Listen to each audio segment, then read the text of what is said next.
లోకముకు ఉన్నటువంటి ప్రయత్నం అవినీతిలో మనము కూడా ఉండాలి అని, ఏదైనా ఏరియాలో ఏదైనా ఒక మిస్టేక్ అందరిలో రావాలి అని ప్రయత్నం.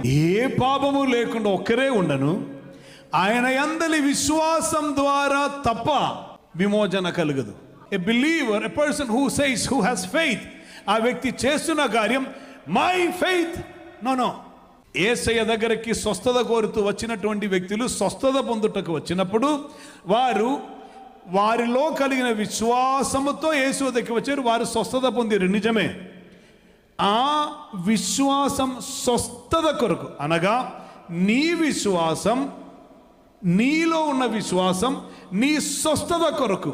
కానీ నీలో ఉన్న విశ్వాసం కాదు నీకు రక్షణ ఇస్తున్నది, యేసులో ఉన్న విశ్వాసం.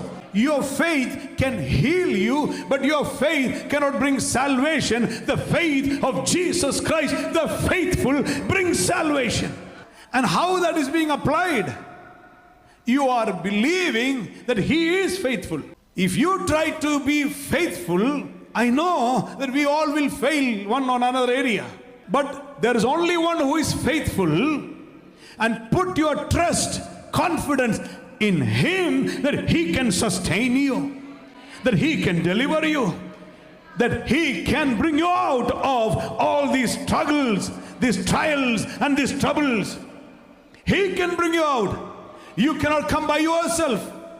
నీవు పాటిస్తున్న ఏ ధర్మమును బట్టి, ఏ నీతి క్రియలను బట్టి, ఏ రీతిలో ఉన్న ప్రవర్తనలను బట్టి నీవు నీతిమంతుడై మారుట సాధ్యం కానప్పుడు, నీతిని మాత్రం నెరవేర్చిన ప్రభువైన యేసు విశ్వాస్యత గలవారై ఉండి నమ్మదగిన వారై ఆయన ఉండినందున ఆయన యందలి విశ్వాసం, I make it clear again, He was so faithful to death.